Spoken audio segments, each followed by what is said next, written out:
What's the deal with Formula One? Isn't it just cars driving around a track? The concept of Formula One may seem simple: drive fast, win races, and earn points. But actually, Formula One is not just about cars driving around a track. It's a heart-pumping, adrenaline-fueled experience that combines cutting-edge technology, strategy, and top-tier driving skills. So stay tuned as we take you through the thrilling journey of the world of F1 racing. Formula One is the ultimate fusion of man and machine, where the precision of human reflexes and the power of cutting-edge engineering meet in a high-stakes battle for glory. It's a thrilling display of skill, strategy, and raw speed that keeps fans on the edge of their seats. And with drama and controversy around every corner, you never know what's going to happen next. It's the ultimate test of mental and physical endurance for drivers, engineers, and fans alike.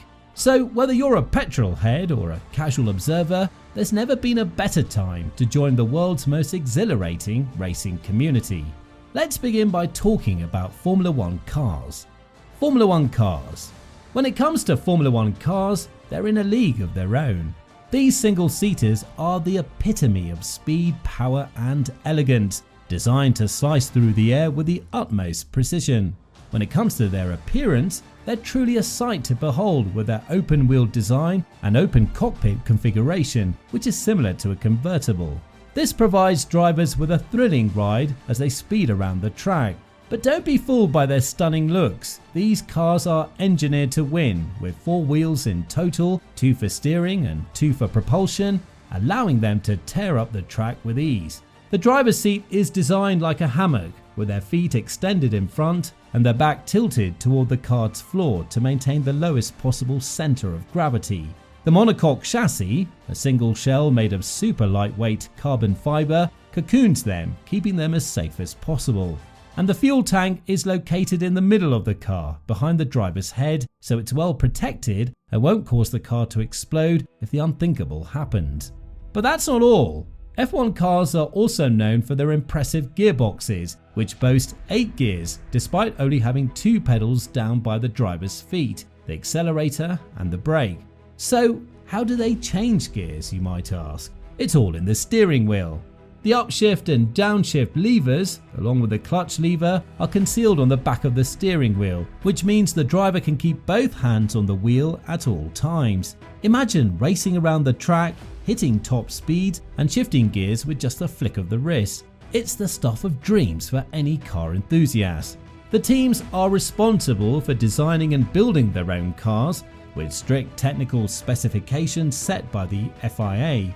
The FIA is responsible for setting the rules and regulations that teams and drivers must follow. The teams are also responsible for the development and maintenance of the cars throughout the season, with each team working to optimize the performance of their car in order to gain an advantage over their competitors. Now, when it comes to Formula One, the name of the game is innovation. Teams pour their hearts, souls, and bank accounts into crafting a new car every season with the singular goal of improving their odds of victory. And let's just say that the rate of improvement is mind-boggling. So much so that new rules are frequently introduced just to put the brakes on these speed demons. In order to compete, teams must develop certain car components in-house, while other non-listed parts can be purchased from other teams or suppliers. Interestingly, power units are shared amongst the teams, with Mercedes and Ferrari providing engine power to 5 of their rivals. So, how fast are Formula One cars?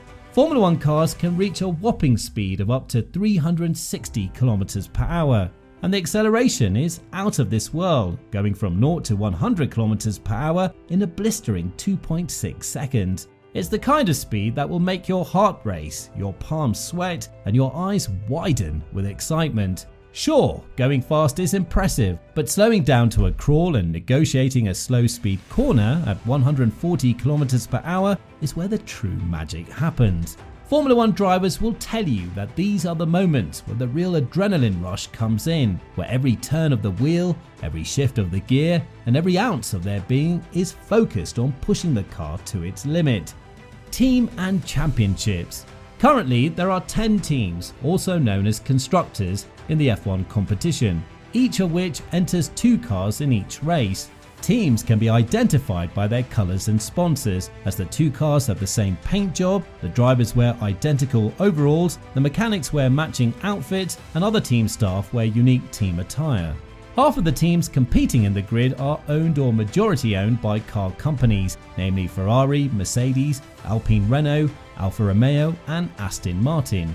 The remaining teams are owned by various entities, including an energy drink company that owns Red Bull Racing and its affiliated team AlphaTauri, a wealthy American individual who owns Haas, the Bahrain royal family, and other investors owned McLaren, and unsurprisingly, a US-based private investment firm Dorilton owns Williams. At the end of each season, 2 championships are awarded in Formula 1. The first is the Drivers' Championship, which is presented to the driver who earned the most points over the season, and the second is the Constructors' Championship, which is given to the team whose drivers collectively earned the most points. These championships usually coincide with each other, but there have been only 2 instances since 2000 where the awards went to 2 different teams. The first was in 2008 when Lewis Hamilton won the driver's title with McLaren and Ferrari won the Constructors' Championship. The second was in 2021 when Max Verstappen won the driver's title with Red Bull and Mercedes won the Constructors' Championship. Race weekend. During race weekends, the activities are planned over 3 days. The first 3 practice sessions of 1 hour each, known as FP1 and FP2, are held on Fridays. On Saturday, FP3 and the qualifying sessions take place, and on Sunday, the race is held. When it comes to the free practice sessions, teams have a rare chance to test the limits of their cars and gather crucial data to inform their strategies. It's like a science experiment on wheels, as drivers push the boundaries with different setups, tyre choices and fuel loads to see what works best. And with a staggering array of sensors and telemetry equipment fitted to every car, they can measure every little detail to inform their every move. Qualifying is the heart-pumping, adrenaline-fueled frenzy that sets the stage for the grand race. It's an intense and exhilarating spectacle that separates the best from the rest. In this thrilling contest, the drivers push themselves and their cars to the absolute limit. Qualifying is split into 3 parts, each more demanding than the last. The first part, Q1, is an 18-minute dash where all 20 cars take to the track to set their best times. But it's not as easy as it sounds. Drivers must keep their tyres within the track limit or risk having their time deleted. The 5 slowest cars from Q1 are relegated to the lower end of the starting grid, 16 to 20. Next up is Q2, a 15-minute frenzy where drivers push themselves even harder to set their fastest times yet. Once again, the slowest 5 cars are placed on the grid according to their times, starting at positions 11 to 15. The final and most exciting round is Q3. The top 10 then head to the final qualifying round for pole position, which lasts for only 12 minutes and determines the pointy end of the starting grid. In 2023, 6 Grand Prix will feature sprint qualifying races instead of traditional qualifying, where a less length race will be held on Saturday, which will award a small number of points toward the overall championships and serve as qualifying for the actual race on Sunday. Let's now talk about the actual race. Before the race even begins, the cars take a formation lap to warm up their tyres and engines. They line back up on the grid, waiting for the 5 red lights to go out and the race to start. From that moment on, it's a battle to be the first one to cross the finish line after completing either a set number of laps or a maximum of 2 hours of racing time. But this isn't just a leisurely drive around the track.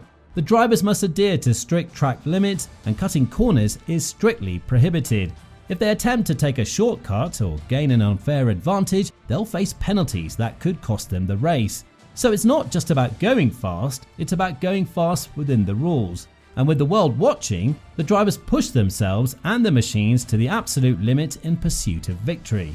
Now, sometimes in the heat of the moment, drivers may break the rules, and that's where the race director comes in. Depending on the severity of the offence, the driver may receive a 5 or 10 second time penalty, which can either be served during the next pit stop or added to their total race time. More serious infractions can result in a drive-through penalty, forcing the driver to move through the pits at a snail's pace, or a stop-go penalty, where the driver must park in the pits for 10 long seconds, watching their competitors zoom by. It's a high-stakes game of cat and mouse, where even the slightest misstep can lead to a costly penalty.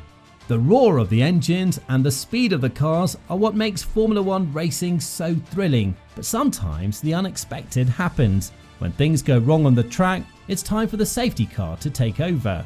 This specially equipped road car, driven by the trusty Bert Mailander, hits the track to control the pace of the drivers while the safety crews handle the incident. With the safety car leading the way, the cars behind must slow down and overtaking is strictly prohibited. This twist in the race can turn everything upside down as drivers scramble to make the best of the situation. It's an opportunity for some to grab a quick pit stop while others struggle to hold on to their lead. The timing of a safety car can make or break a driver's chance of victory, so it's no wonder that it's a moment of both tension and excitement for fans and drivers alike. Now, during a less severe track incident, the virtual safety car may be deployed. This measure was introduced after the tragic passing of Jules Bianchi at the 2014 Japanese Grand Prix. Unlike a real safety car, the virtual safety car is a procedure in which drivers are required to drive at a speed of approximately 70% of their standard speed with no overtaking. This helps maintain safe distances between the cars without risking further accidents at insanely high race speeds. The drivers must keep pace with an imaginary car, and their steering wheel screen displays how their speed compares to the virtual safety car's pace. Drivers must adjust their speed accordingly. Points are awarded to the top 10 finishers in each race, which count toward the championship races. 25 points for the winner, 18 for second, and 15 for third, down to a solitary point for 10th place. An additional point is awarded to the driver who earns the fastest lap, so as long as they finish in the top 10. During F1 races, track marshals use flags to communicate warnings or information to the drivers. 4 flags are commonly used, with each flag having a specific meaning. The yellow flag is a caution flag, and a single waving yellow flag signals drivers to slow down, while double wave yellows indicate that drivers should prepare to stop if necessary. Overtaking is not allowed under yellow flags. A red flag is shown to signal that the session has been suspended, at which point drivers must significantly reduce their speed and return to the pit lane. Overtaking is strictly prohibited and also pointless, as if the session does resume, it will do so with drivers in the order they were in when the red flags were shown. The green flag indicates that normal racing can resume after a yellow flag, and it's important to note that a yellow flag only applies to the section of the track in which it was waved in F1. Full speed racing continues everywhere else on the circuit. The blue flag signals a car that is about to be lapped to make way for the car behind it. A car being lapped must not unduly impede the car lapping it. Lastly, the checkered flag signals the end of the race. Formula One circuits and cities. Formula One is a global adventure, a thrilling journey that takes the drivers and their high-tech machines to far-flung corners of the earth. Each racetrack is a unique challenge that requires a specific setup to conquer its twists and turns. Some tracks favour raw power with long straightaways that demand breakneck speeds, while others require finesse of handling, relying on precise cornering to make the difference. To master each course, the teams constantly tweak their cars to give them the edge they need. In Monaco, where narrow streets and tight corners reign, the cars need as much downforce as possible to stick to the pavement. At Monza and Spa, where speed is king, the teams strip down their cars to minimise drag and maximise velocity. Every race is a constant test of the limits of the cars and their drivers, a thrilling showcase of technical innovation and human skill. In Formula One, there are various circuit types used today. The most common is the proper circuit or racetrack, which includes Silverstone, Monza, the Hungaroring, and the Circuit of the Americas, among others. These tracks were explicitly designed and built for racing. The second type is the street circuit, such as in Monaco and Singapore, which are run on public roads intended for road cars and are lined with unforgiving barriers. The third type is the hybrid circuit, which combines characteristics of both road and street circuits. Abu Dhabi is an example of a hybrid track that attempts to be part street circuit and part road course. However, most tracks are either categorized as road or street circuits. The global logistics required to transport a Formula One team and all its equipment to race events are truly mind-bending. It's not just the cars that need to be shipped, but also an entire race day operation, complete with motorhomes, IT and communications gear, and a vast array of mechanical equipment. The teams have to navigate through complex international regulations, battle the elements, and traverse perilous terrain to get to every corner of the world. It's an epic undertaking that requires military-level precision, a keen sense of strategy, and a never-ending supply of caffeine to keep everyone sharp and alert. All in all, it's a feat of human engineering that is nothing short of extraordinary. And there you have it, a beginner's guide to Formula One. To fully understand the sport, it's essential to understand the rules and regulations that govern it. We've created a video for you that explains the F1 rules and regulations in an easy to understand way. You should definitely check it out. Now, if you enjoyed the video, make sure to like, subscribe, and click the notification bell to be notified of our next uploads. Thank you for watching, and we'll see you again soon.